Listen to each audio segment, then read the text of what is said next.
আগামী বাজেটে আয়কর খাতে আসছে অর্ধ শতাধিক পরিবর্তন। কিছু ক্ষেত্রে কর যেমন বাড়ছে, তেমনি কিছু ক্ষেত্রে কমানো হচ্ছে।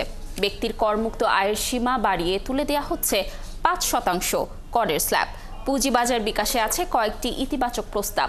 করদাতার উপর চাপ কমাতেও কিছু পরিবর্তন আনছে জাতীয় রাজস্ব বোর্ড এনবিআর। ব্যবসা ও বিনিয়োগের জন্য ক্ষতিকর প্রাক বাজেট আলোচনায় কর আইনের এমন নানা বিষয়ে আপত্তি জানান বিশেষজ্ঞ খাত সংশ্লিষ্টরা। আপত্তি বিবেচনায় নিয়ে আসছে বাজেটে বেশ কিছু ইতিবাচক প্রস্তাব করবেন অর্থ উপদেষ্টা সালেহুদ্দিন আহমেদ। পাশাপাশি কর আদায় বাড়াতেও থাকছে কিছু প্রস্তাব। ব্যক্তির করমুক্ত আয়ের সীমা ২৫,০০০ টাকা বাড়িয়ে ৩,৭৫,০০০ টাকা করা হচ্ছে। আর জুলাই যোদ্ধার করমুক্ত আয় সীমা হচ্ছে ৫,৫ লাখ টাকা। ব্যক্তির কর নির্ধারণেও আসছে পরিবর্তন। করের ৫% স্ল্যাব বাতিল হচ্ছে। ফলে কর হবে আয়ের ১০ থেকে ৩০%। অঞ্চলভেদে ন্যূনতম করের বিধানও বাতিল হচ্ছে। সারা দেশে সবার ন্যূনতম আয়কর ৫,০০০ টাকা। আর নতুন করদাতাকে উৎসাহ দিতে ন্যূনতম কর ১,০০০ টাকা করা হচ্ছে।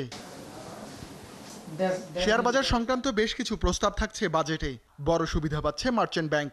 এ ধরনের কোম্পানির কর ৩৭.৫% থেকে কমিয়ে ২৭.৫% করা হচ্ছে। তালিকাভুক্ত কোম্পানির কর্পোরেট কর ২২.৫%ই থাকছে। তবে কঠোর শর্ত শিথিল হচ্ছে। এ সুবিধা পেতে শুধু আয় হতে হবে ব্যাংকের মাধ্যমে। এছাড়া ব্রোকারেজ হাউসের উৎসে কর কমিয়ে ০.০৩% করা হচ্ছে।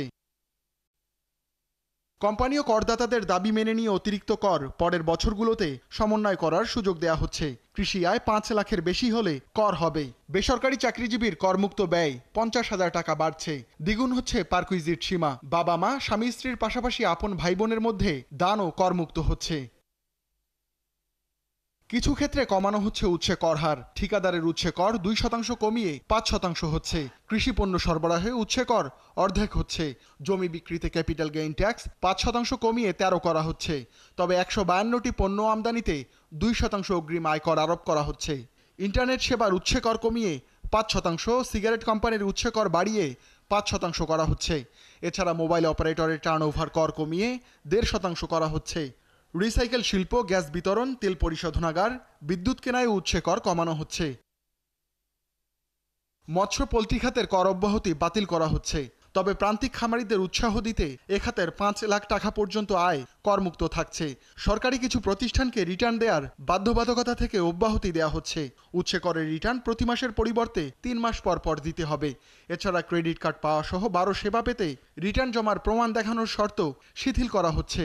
কর নিবন্ধন থাকলেই মিলবে সেবা।